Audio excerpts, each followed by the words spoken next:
Hey there. I'm going to talk for a few minutes about my Insight. This is a 2003 Honda Insight Generation 1 5-speed. And I recently put a lithium battery in this car and did a couple YouTube videos on it. And I've had a number of questions and discussions with folks that had just kind of further questions about it. And there's a lot on this, but there's really not a ton of like sort of real world driving, everyman's experience. It's more just technical stuff, which is great. But what I'm getting, and maybe that's because of the viewers of my channel and just friends that I know, the kind of questions I'm getting are, what is it like daily? How's the gas mileage? All those kinds of things. What are the problems? So I'm doing a little drive here, going to Mom's house to have coffee. And that's our Saturday morning routine. You always got to take care of your mama. So I thought I'd just shoot a few, minutes of thoughts here that kind of all the questions I've been asked. So the first thing is, people have asked MPG. That's a big question. Is the MPG better than a regular nickel metal hydride battery? And the answer is, I don't know. It's in theory, yes, it will be better. I don't know. This is my first tank. I've done about 500 miles, as you can see. My average is 61.5, and I have been just driving this car like an absolute monkey.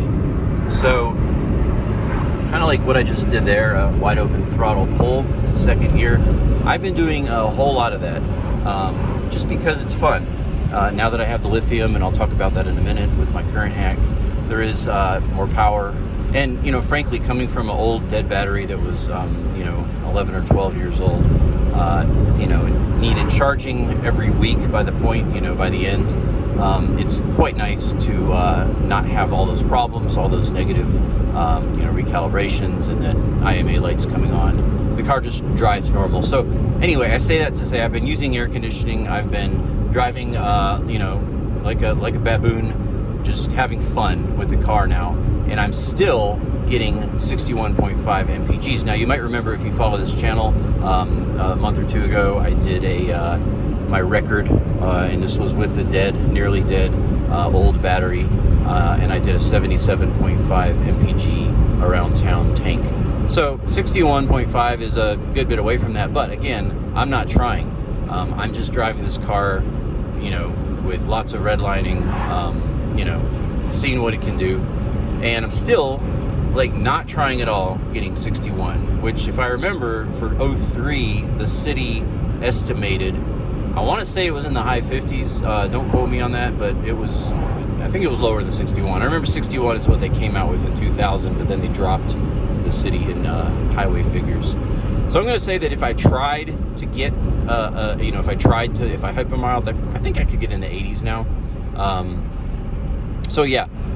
But invariably the having the lithium battery should help MPG, simply because you're getting more assist, and because of that, you're having to use less gas. So in theory, it's a no-brainer. That's MPGs. I'm going to get about 600 from this tank, which is pretty darn good. I've got 4 bars of fuel left. Each bar is usually 30 to 40 miles. So, I'll get a little over 600, probably 620, 630. So that's where that's at. Next question I get a lot about is power. So a great thing, like right now, for example, I'm doing 43 in 5th gear, and I can still get some torque. It's amazing. The lithium allows for and I can't tell you the science of it, but because you have lithium, you're going to get more power. And then I have the current hack, which I've got videos on that too, so check it out. Back in the old days with nickel cadmium, if I was doing 42, I'd have to be in 3rd gear. The engine is a little bogged right now, and I probably should be in 3rd or 4th gear, but I'm driving with one hand, so... But just the things you can do now. You have with the current hack and with lithium. There's more power. Again, I did a 0 to 60 video. It's probably somewhere around 9 seconds, whereas the stock I think was 10.5. So definitely quicker. I think I chirped the tires even, and didn't even mean to in that video. I'll do another wide open pull here. This is 2nd gear. I'm going around a corner, and I'm straight, and I'm gonna hammer it now. So this is wide open. And it's just like I said in the other video, it's definitely more power. Is it fast? No. But you know, it really does drive now like a different car, you know, and it's just significantly better. I could never go back. So yeah, the power is there, it's better. Again, you're not fast, you're not going to beat Mustangs or anything, you know, give up on that, but it's much better. Next thing people have asked about is just the warranty. Like, well, you know, what about the warranty? So John, who makes these, Mutter is his tag name handle. You get a 1-year warranty on the hardware. People have been using these, John himself, over a year, I want to say, and then there's probably 200,000 miles logged on this setup from people around the country now, probably more than that. And there haven't been a lot of problems, and the firmware is at the point where it's pretty perfect. Pretty much very, very, very little issues. So I don't know that you need a warranty, really more than a year, because John is an MIT graduate and this stuff works. It's just, that's the bottom line. So that's your risk factor, but if you're willing to, you know, take the risk, you know, it's pretty bulletproof. Really, in my opinion, the warranty that would be needed, if anything, is on the batteries. You know, so there's the warranty on John's piece, which is the hardware, the circuit board, the brain of the whole operation. And you know, things like this screen that tell you what's going on.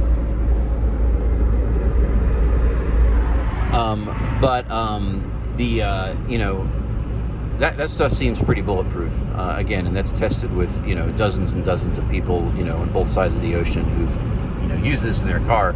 But the place you'd really need a warranty, in my opinion, is the lithium batteries. And so all of us are buying those, you know, on our own sometimes from places. Bumblebee was selling them pretty high price. I don't know if they offered a warranty or not. I don't know that. But most of us, people like me, are just finding people that had scooped them up while they were cheaper.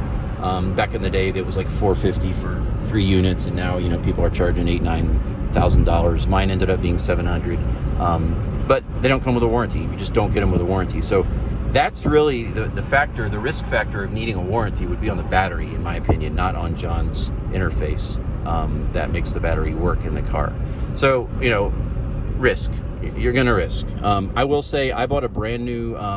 My last Insight, my gray one, had a $2,500 battery from Bumblebee, 8.0 amp hour nickel cadmium with a 5-year warranty, and 2 months later I was already getting recalibrations on that battery, and I don't think there's anything wrong with it. I think it's just the technology and what it can do. I've had this battery, this battery is amazing, the lithium setup I have, and, you know, pretty much the common knowledge, people are saying that, you know, lithium is just going to last, you know, infinitely longer than, well, not infinitely, but, you know, just way longer, and, you know, be able to take charges and discharge and charge, and, you know, the cycling and all that stuff better than nickel cadmium. So, you know, I don't think it's going to be an issue, you know, for a very long time, and I'm not worried about it. Next thing is the cost. People ask about cost, and I did cover this earlier, but my entire setup was right at $2,000. It was about $1,900.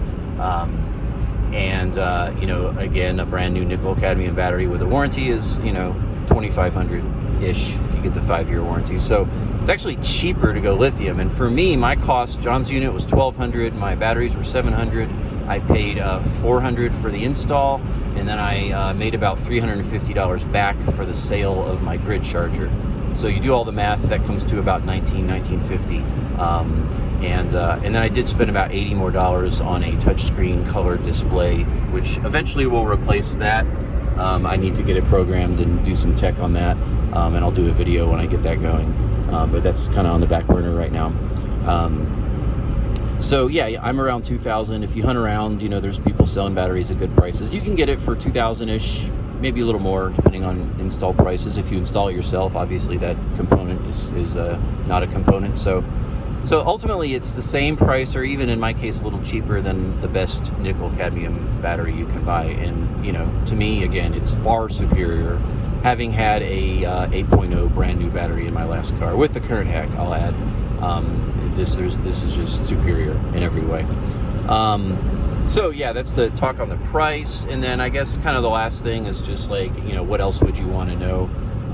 You know, really what I've noticed here is you can grid charge these. You know, there's really no reason to. I'm finding that it stays, its happy place is right around 58% state of charge, 50s state of charge. I've, again, driven this about 500 miles now with the lithium, and you know, it just, if I grid charge it, it hops up to about 73, and then I drive it and it gets down to the 50s, and then it just keeps itself in the 50s. Like right now we're at 60.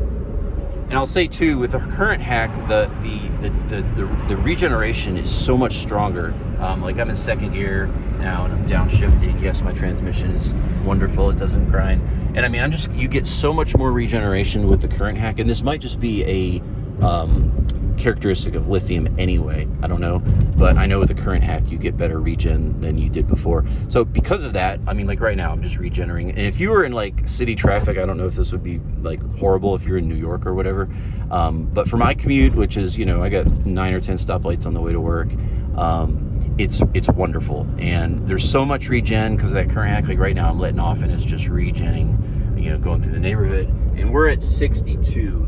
And so the battery is just it's just happy. You know, state of charge is never an issue. I rarely get under 50 because again, it's just always regen braking. And that's quite nice also because I'm hardly ever tapping on the brakes now, whereas before I wasn't much, but I'm more so than I am now. So that's a feature of lithium plus the current hack. You're getting extra regeneration just because the current hack not only assists more, but it also regens more, which again for me is nice. I know other people have complained, especially with the I think the CVT, and don't quote me on that again. I read something about it, but there were people that weren't happy with the regen, but I am. And then finally, you know, you know, the only other thing I would say, and I didn't mention this in my other video, is you have this handy USB cable that is run from your LI-BCM unit behind you, which is the brains again, and the firmware upgrades are required I think it's like every 1,000 hours, and I was a little scared about that process, but the truth is, guys, it takes about 5 minutes. It's really easy. So you just have to update the firmware every 40 days while we're still in beta, and the whole reason for that is that you know, if there comes a problem with the software that is hurting cars and potentially, you know, danger for the car or its rider or other humans or buildings, John wants it to where he can the car will shut off without an upgrade that would fix that problem. So that's why that's built in, and that's the right thing to do until we're out of beta. Don't know when that will be, but it is the right thing to do. But the update takes 5 minutes. I mean, you just got to get Wi-Fi. You just plug in your laptop, plug it into this, click a few things, and it's done. So here we are. I can't remember. I was in the 50s when I started, but I'm in 60 now. Temps have been no problem at all. Voltage has been zero problem at all. And I'm going to shut the car off now, and you will see my latest firmware. And I just did it up the update yesterday, so it's going to blink, so it's going to be real quick.